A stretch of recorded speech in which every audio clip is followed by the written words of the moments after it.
சுவர்க்கத்திலே பளிங்கால் கண்ணாடியால் செய்யப்பட்ட ஒரு மாளிகை இருக்கிறது. அந்த மாளிகை எப்படியாப்பட்டது என்றால், உள்ளிருந்து பார்த்தால் வெளியே இருக்கக்கூடிய அனைத்து விடயங்களும் தெளிவாக தெரியும்.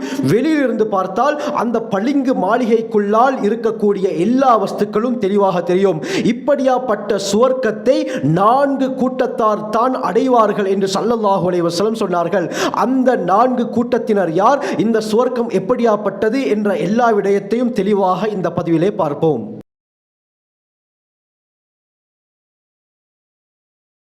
அல்ஹம்துலில்லாஹி ரப்பில் ஆலமீன், அஸ்ஸலாத்து வஸ்ஸலாமு அலா ரசூலில்லாஹி அம்மா பஅத். கண்ணியத்திற்குரிய இறைவனின் நல்லடியார்களே, அல்லாஹ்வின் சாந்தியும் சமாதானமும் என்றென்றும் நம் அனைவர் மீதும் உண்டாவதாக. சுவர்க்கம் என்பது அல்லாஹ் சுப்ஹானஹு வ தஆலா அவனுடைய நல்லடியார்களுக்காக வேண்டி தயார் செய்து வைத்திருக்கக்கூடிய இடம். புகாரியுடைய ரிவாயத் வருது.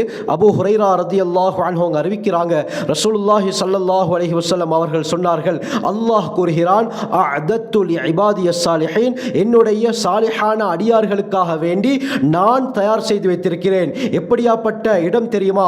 மாலா ஐனுன் ரஅத், எந்த கண்ணும் கண்டிராத, வலா உதுனுன் சமிஅத், எந்த காதும் கேட்டிராத, வலா ஹதர அலா கல்பி பஷர், எந்த மனிதனுடைய கற்பனையிலும் எழுந்திராத பிரமாண்டமான சுவர்க்கத்தை என்னுடைய சாலிஹான நல்லடியார்களுக்காக வேண்டி நான் தயார் செய்து வைத்திருக்கிறேன் என்று அல்லாஹ் கூறுகிறான்.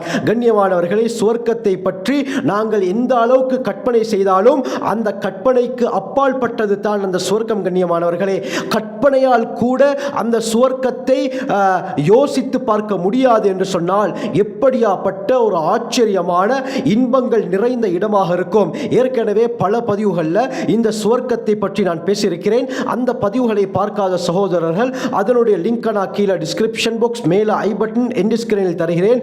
செக் பண்ணி பார்த்துக் கொள்ளுங்கள். அதிகமான பிரயோஜனங்களை, உண்மை நிலவரங்களை நீங்கள் அறிந்து கொள்வீர்கள். ஒரு பதிவுல ஜன்னத்துல் ஃபிர்தௌஸ் என்ற சுவர்க்கத்திற்கு யாரால் நுழைய முடியும் என்று பேசியிருந்தேன். இன்னொரு பதிவுல ஜன்னத்துல் அதன் என்ற சுவர்க்கத்துக்குள்ளால் யாருக்கு செல்ல முடியும், எந்தெந்த கூட்டத்தாருக்கு செல்ல முடியும் என்று நான் பேசியிருந்தேன். இந்த பதிவுல அல்லாஹ் சுப்ஹானஹு வ தஆலா சுவர்க்கத்திலே ஒரு கண்ணாடி மாளிகையை அமைத்து வைத்திருக்கிறான். அந்த கண்ணாடி மாளிகைக்குள்ளால் 4 கூட்டத்தாருக்கு மட்டும் தான் செல்ல முடியும். திர்மிதியில் வரக்கூடிய 1984வது ரிவாயத், அலி ரலியல்லாஹு அன்ஹு அறிவிக்கிறாங்க, ஸல்லல்லாஹு அலைஹி வஸல்லம் சொன்னார்கள், இன்ன ஃபில் ஜன்னதி லகுரஃபன், சுவர்க்கத்திலே சில மாளிகைகள் இருக்கின்றன, யுரா ظاهرها من باطنها وباطنها من ظاهرها. இன்னொரு ரிவாயத்தில் யுரா ظهورها من بطونها وبطونها من ظهورها.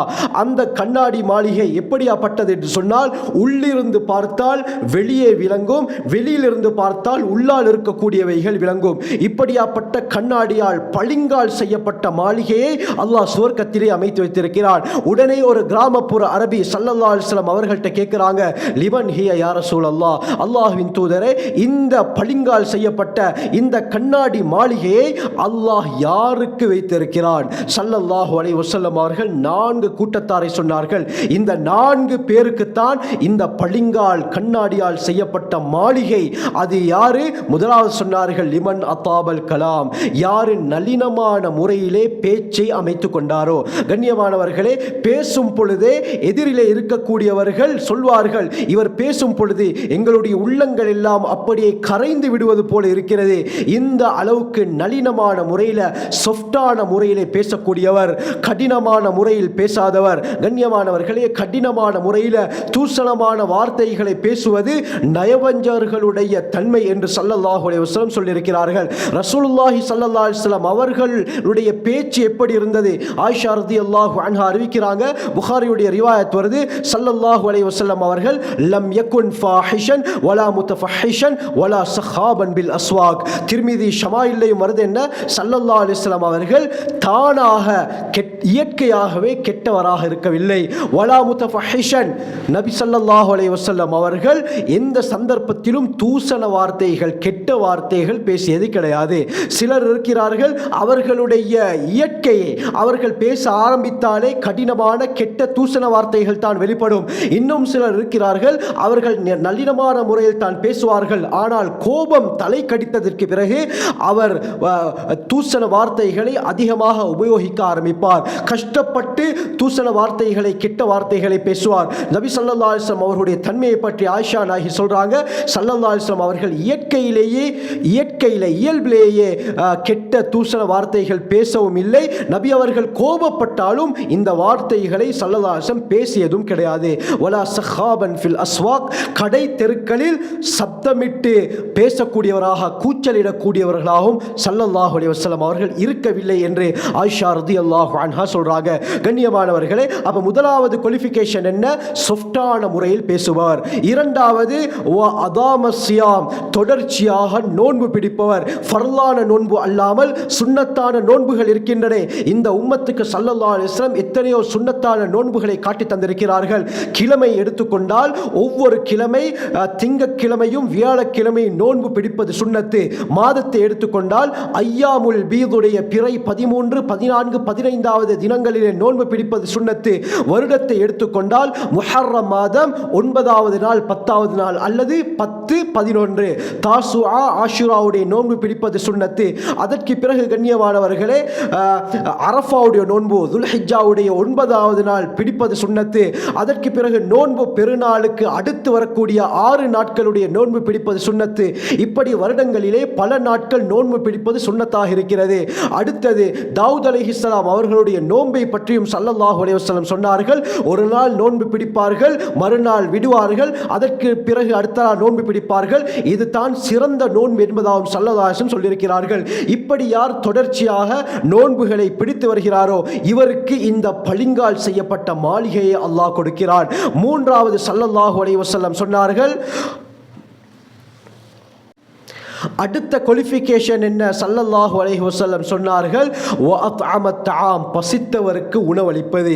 கண்ணியமானவர்களே, பசித்த ஏழைகளுக்கு உணவளிப்பது மிகப்பெரிய ஒரு இபாதத். கண்ணியமானவர்களே, அல்லாஹ் சுப்ஹானஹு வ தஆலா குர்ஆன்ல சகர் என்ற கொடூரமான நரகத்தை பற்றி கூறி அந்த நரகத்துக்குள்ளால் யாரெல்லாம் செல்வார்கள் என்ற விடயத்தையும் கூறுகிறான். அதிலே ஒருவர் தான் வலம் நகு நுத்இமுல் மிஸ்கீன், ஏழைகளுக்கு உணவளிக்காதவர்களாக நாங்கள் இருந்தோம் என்று அந்த சக்கரிலே இருக்கக்கூடிய நரகவாசிகள் கூறுவார்கள். அப்ப ஏழைகளுக்கு உணவளிக்காமல் இருப்பது பெரும் ஒரு தவறாக இஸ்லாம் கணிக்கிறது. இதே போல ஏழைகளுக்கு உணவளித்தால் அவருக்கு கிடைக்கக்கூடிய அந்தஸ்தும் உயர்ந்தது. கண்ணியமானவர்களே, அதனால ஏழைகளுக்கு உணவளிப்பது மிகப்பெரிய ஒரு இபாதத். இந்த பளிங்கால் செய்யப்பட்ட மாளிகையை அல்லாஹ் இந்த அடியாருக்கு கொடுக்கிறான். இந்த வார்த்தைக்கு கீழான விளக்க உரையிலே, விரிவுரையிலே உலமாக்கள் கூறுகிறார்கள், வீட்டுக்கு யாராவது விருந்தாளிகள் வந்துவிட்டால் அந்த நேரத்தில் மனைவி அந்த விருந்தாளிகளுக்காக வேண்டி கஷ்டப்பட்டு சமைக்கிறார். இந்த மனைவிக்கு சாப்பாடு சமைக்கும் விடயத்திலே கணவர் உதவி செய்தாலும் இந்த அத்அமத் தஆம் என்ற வார்த்தைக்குள்ளால் வந்து விடுவார் என்று கூறுகிறார்கள். நான்காவது குவாலிஃபிகேஷன், வஸல்லா பில்லைலி வன்னாசு நியாம், மக்கள் உறங்கிக் கொண்டிருக்கும் பொழுது எழுந்து தொழக்கூடியவர், இரவிலே எழுந்து தொழக்கூடியவர் என்று ஸல்லல்லாஹு அலைஹி வஸல்லம் சொன்னார்கள். கண்ணியமானவர்களே, இன்று எத்தனையோ பேர் தஹஜ்ஜுடைய தொழுகைக்காக வேண்டி கியாமுல் லைலிலே, இரவு வணக்கங்களிலே ஈடுபடுவதற்காக 2 மணி 3 மணியில் இருந்து இபாதத் செய்ய ஆரம்பிக்கிறார்கள். மக்கள் எல்லோரும் தூக்கத்தில் இருக்கிறார்கள், வீட்டில் இருக்கக்கூடியவர்கள் தூக்கத்தில் இருக்கிறார்கள். இவருக்கு முழிப்பு வருகிறது, அல்லாஹ்வை நினைக்க வேண்டும் என்ற எண்ணத்தில் எழுந்து அவர் இரவிலே தொழ ஆரம்பிக்கிறார். இமாம் சாதி ரஹ்மத்துல்லாஹி அலைஹி சொல்றாங்க, தஹஜ்ஜுடைய நேரத்திலே நீ எழும்போது உன்னுடைய கெட்டிக்காரத்தனம் கிடையாது, அல்லாஹ்வுடைய ரஹ்மத் உன்னை தட்டி எழுப்புகிறது.